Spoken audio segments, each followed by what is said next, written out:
Acabamos de escuchar la narración de dos milagros de Jesús, una curación y una resurrección. La curación de la hemorroísa, esa pobre mujer que sufría de hemorragias desde hacía 12 años, y la resurrección de la hija de Jairo, uno de los jefes de la sinagoga. Dos mujeres que representan a la humanidad pecadora y dos milagros que representan la misión de Cristo entre nosotros. Al curar a la hemorroísa, Cristo se revela como el médico con mayúsculas, el único que puede curarnos de la enfermedad del pecado. Y al resucitar a la hija de Jairo, se revela como el Señor de la vida, el único que puede hacernos pasar de la muerte del pecado a la vida nueva de la gracia. Hay una relación directa entre los milagros obrados por Cristo y la fe.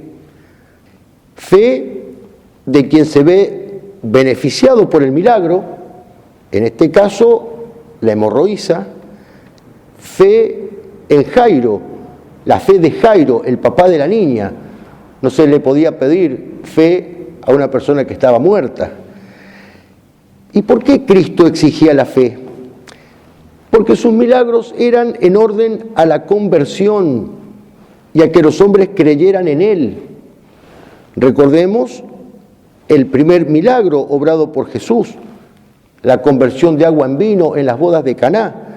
Gracias a ese milagro, dice San Juan, sus discípulos creyeron en Él. En el milagro de la curación de hoy, mientras Cristo va caminando, dice el Evangelio, numerosa gente lo seguía apretándolo. De pronto Jesús pregunta, ¿quién ha tocado mis vestidos? Y sus discípulos le dicen, todos te están apretujando. Y preguntas, ¿quién te ha tocado? Pero era otra cosa lo que Jesús preguntaba.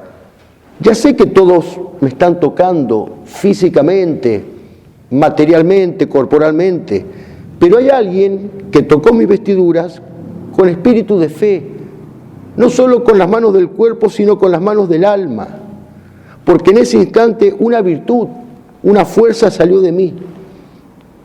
Entonces la mujer se postró ante él y le contó toda la verdad.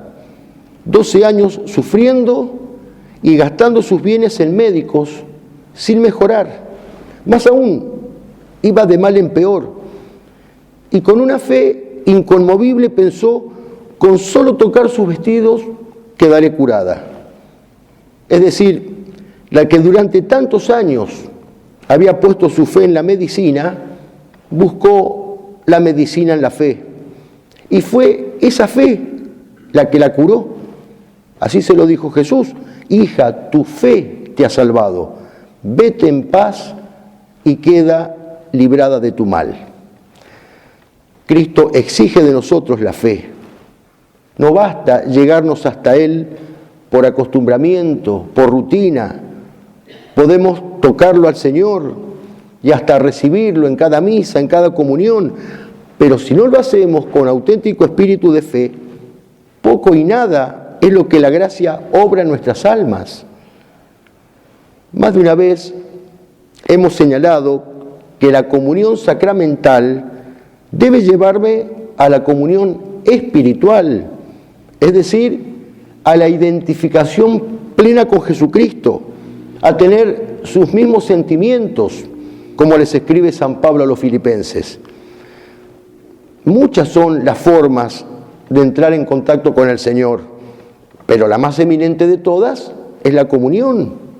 Allí Cristo se deja tocar por nuestra boca y a la vez Él nos toca a nosotros, como tomó la mano de la hija de Jairo. La Eucaristía es precisamente el misterio de nuestra fe, como dice el sacerdote en cada misa. Y en todos los sacramentos Cristo nos toca. Cuando fuimos bautizados, Él nos tocó con el agua que brotó de su corazón traspasado en la cruz. Cuando nos confesamos, por medio del sacerdote, Él nos dice, Talita cum, niña, alma muerta, levántate, yo te lo mando, yo te absuelvo, vete en paz. Y nuestra alma, hasta entonces muerta por el pecado, vuelve a recuperar la vida de la gracia. Pero volvamos a la resurrección de la niña. ¿Por qué dice el Evangelio que Cristo hizo salir a todos antes de obrar el milagro? Ante todo, porque cuando Cristo dijo, la niña no ha muerto sino que duerme, se burlaron de Él, se reían de Él. Entonces no merecían presenciar el milagro. Y en segundo lugar, y esto es lo principal, por lo que decíamos antes, que Cristo obraba los milagros en orden a la conversión, ya que los hombres creyeran en Él. No pretendía hacer espectáculos para llamar la atención, sino para crear fe en ellos. Por eso es que mandó enérgicamente que no dijeran nada, para no fomentar en la gente el gusto por lo extraordinario, la búsqueda desordenada de milagros, y que terminaran viendo en Cristo no al Mesías, no al Salvador, sino a un milagrero, a un curandero, a un sanador. Peligro siempre constante para la fe, y que desgraciadamente está muy extendido. Comentando este Evangelio, dice el padre Castellani, hoy día hay gente que piensa que hay que hacer espectáculos clamorosos y multitudinosos para crear la fe.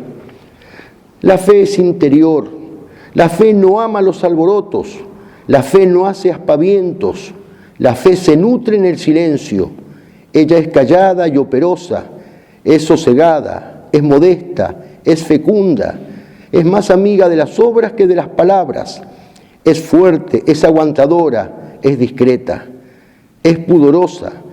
Los hombres profundamente religiosos no ostentan su religiosidad, porque todo amor profundo es ruboroso, lo cual no impide que reconozcan a Cristo ante los hombres cuando es necesario.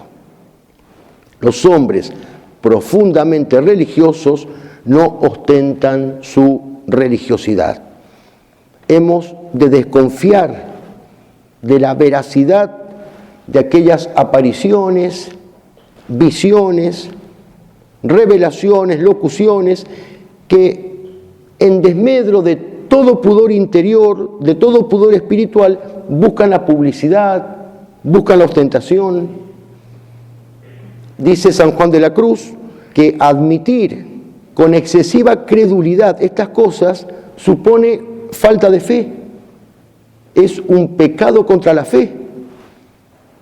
Y el otro San Juan, el evangelista, escribe en su primera carta, no creáis cualquier espíritu, sino examinad los espíritus si son de Dios, porque muchos pseudoprofetas se han levantado en el mundo.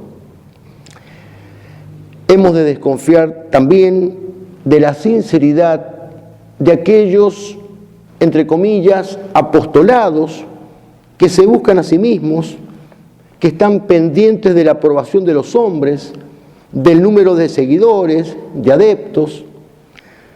La fe es interior, no ama los alborotos, no hace aspavientos, se nutre en el silencio, es callada, sosegada, modesta, discreta, pudorosa.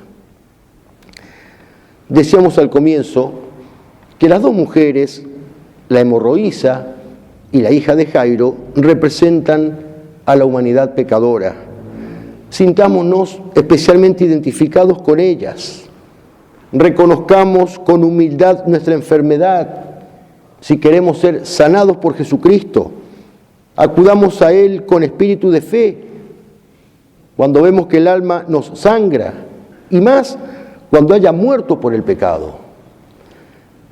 Pidámosle a la Virgen que nos alcance esta gracia, que interceda por nosotros para que Dios aumente nuestra fe, de manera que esa fe pura, libre de toda aleación espuria, sea la que nos impulse hacia Dios, aunque nos consideremos indignos. Que esa fe sea la que nos impulse a acercarnos a Cristo para tocar, aunque sea, los flecos de su manto y poder decirle con Santa Teresita del Niño Jesús: Señor, te pido que obres en mi alma sin hacer caso de mis resistencias, y mañana, con la ayuda de tu gracia, volveré a empezar. Y el Señor hará su obra. Sentirá una fuerza que sale de su corazón compasivo y nos dirá: tu fe te ha salvado. Vete en paz y queda libre de tu mal. Talita cum, yo te lo mando. Levántate, levántate. Que así sea.